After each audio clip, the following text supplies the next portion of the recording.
Salam sejahtera bagi kita semua. Kembali lagi dalam renungan harian kita. Mari Bapak Ibu Saudara yang terkasih, dalam nama Tuhan Yesus Kristus kita memuji Tuhan, kita katakan, mengikut Yesus keputusanku. Mengikut Yesus keputusanku.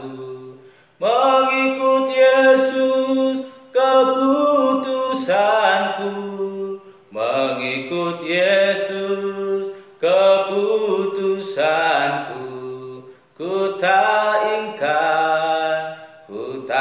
ingkar, walau sendiri tetap ku ikut. Walau sendiri tetap ku ikut. Walau sendiri tetap ku ikut. Ku tak ingkar, ku tak ingkar. Amin. Mari Bapak Ibu kita membuka Alkitab kita dari Injil Matius pasalnya yang ke-9 ayat yang pertama sampai dengan yang ke-13 dengan perikop orang lumpuh disembuhkan. Sesudah itu naiklah Yesus ke dalam perahu lalu menyeberang. Kemudian sampailah ia ke kotanya sendiri. Maka dibawa oranglah kepadanya seorang lumpuh yang terbaring di tempat tidurnya. Ketika Yesus melihat iman mereka, berkatalah ia kepada orang lumpuh itu, "Percayalah, hai anakku, dosamu sudah diampuni." Maka berkatalah beberapa orang ahli Taurat dalam hatinya, "Ia menghujat Allah." Tetapi Yesus mengetahui pikiran mereka, lalu berkata, "Mengapa kamu memikirkan hal-hal yang jahat di dalam hatimu? Manakah lebih mudah mengatakan, dosamu sudah diampuni, atau mengatakan, bangunlah dan berjalanlah? Tetapi supaya kamu tahu bahwa di dunia ini anak manusia berkuasa mengampuni dosa." Lalu berkatalah ia kepada orang lumpuh itu, "Bangunlah, angkatlah tempat tidurmu dan pulanglah ke rumahmu." Dan orang itu pun bangun lalu pulang. Maka orang banyak yang melihat hal itu takut, lalu memuliakan Allah yang telah memberikan kuasa sedemikian itu kepada manusia. Setelah Yesus pergi dari situ, ia melihat seorang yang bernama Matius duduk di rumah cukai. Lalu ia berkata kepadanya, "Ikutlah aku." Maka berdirilah Matius lalu mengikut dia. Kemudian ketika Yesus makan di rumah Matius, datanglah banyak pemungut cukai dan orang berdosa dan makan bersama-sama dengan dia dan murid-muridnya. Pada waktu orang Farisi melihat hal itu, berkatalah mereka kepada murid-murid Yesus, "Mengapa gurumu makan bersama-sama dengan pemungut cukai dan orang berdosa?" Yesus mendengarnya dan berkata, "Bukan orang sehat yang memerlukan tabib, tetapi orang sakit. Jadi pergilah dan pelajarilah arti firman ini. Yang kukehendaki ialah belas kasihan dan bukan persembahan. Karena aku datang bukan untuk memanggil orang benar, melainkan orang berdosa." Amin. Bapak Ibu Saudara yang terkasih, dalam renungan kita hari ini saya berikan kepada kita tema, yaitu ikutlah aku. Arti kata aku di sini adalah mengikut Yesus Kristus. Mari Bapak Ibu, tema kita hari ini berkata, ikutlah aku, atau mari kita mengikut Yesus Kristus. Kata ikutlah aku adalah ajakan daripada Yesus Kristus kepada seorang pemungut cukai. Ketika Yesus melihat dia, Yesus mengatakan kepada pemungut cukai tersebut, dia seorang yang berdosa, dikatakan, ikutlah aku. Bapak Ibu Saudara terkasih, mengapa Yesus mengajak orang-orang berdosa untuk mengikut dia?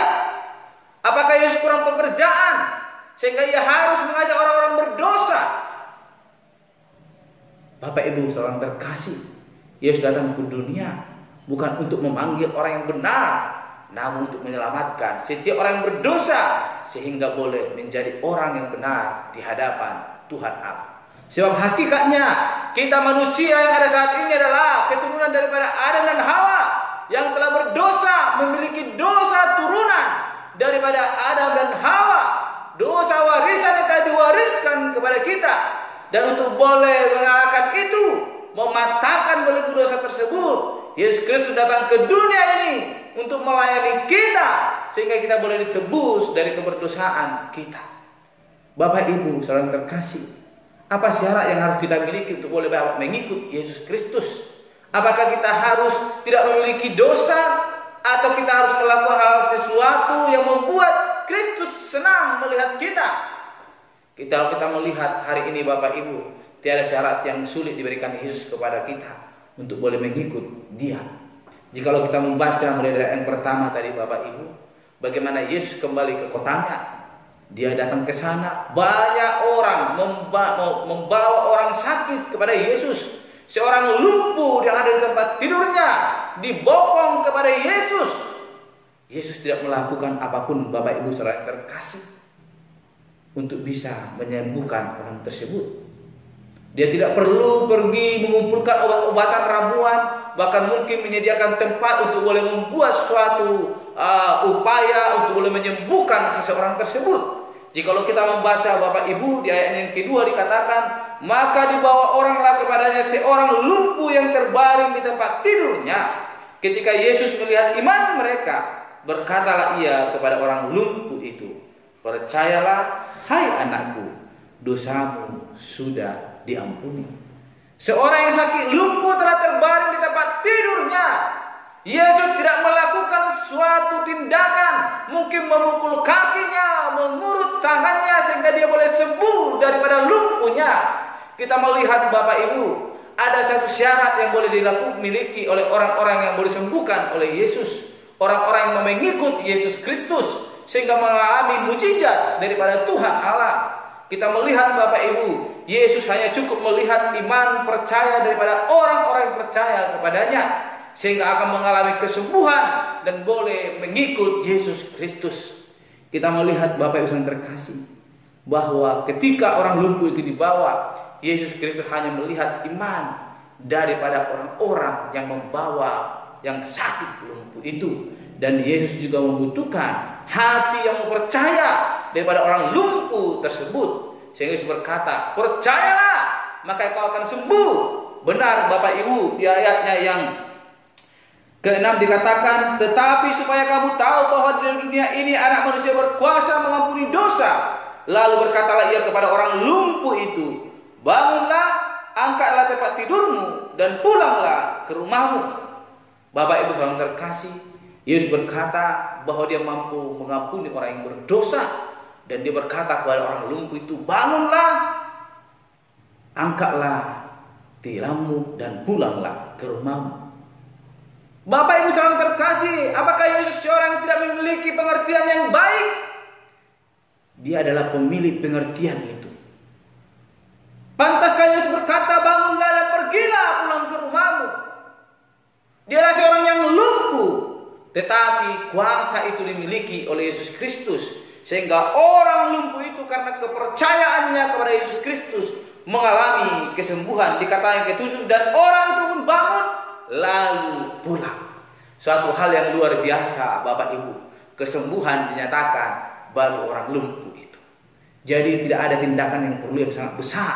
Yang perlu Yesus inginkan daripada kita adalah hati yang mau percaya di hadapan Allah, iman yang sungguh-sungguh kepada Yesus Kristus, supaya kita bisa menjadi pengikut Kristus yang setia. Mari Bapak Ibu miliki hati yang mau sungguh percaya kepada Tuhan Allah. Poin yang kedua yaitu Bapak Ibu, setelah itu kita membaca yang ke-9. Setelah Yesus pergi dari situ, ia melihat seorang bernama Matius duduk di rumah cukai. Lalu dia berkata kepadanya, ikutlah aku. Maka berdirilah Matius lalu mengikut dia. Bapak Ibu saudara terkasih, Matius adalah seorang dosa. Matius adalah seorang pemeras. Kita tahu bahwa banyak orang yang tidak menyukai Matius pemungut cukai. Namun ketika Yesus hadir dalam hidupnya, mengajak dia untuk mengikut Yesus, dia memberikan hidupnya dan sungguh-sungguh mengikut Yesus. Itulah syarat totalitas yang boleh diberikan Yesus kepada kita yang mengikut dia, yaitu mau sungguh mengikut dia. Matius tidak beralasan apapun untuk mau mengikut Yesus, tetapi dia langsung dikatakan, ikutlah aku.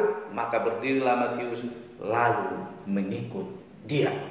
Bapak Ibu saudara terkasih, Yesus datang ke dunia ini untuk menembus kita, menyelamatkan kita, memanggil kita keluar dari kegelapan itu menuju terang daripada Kristus. Oleh karena itu, mari kita ikut Dia.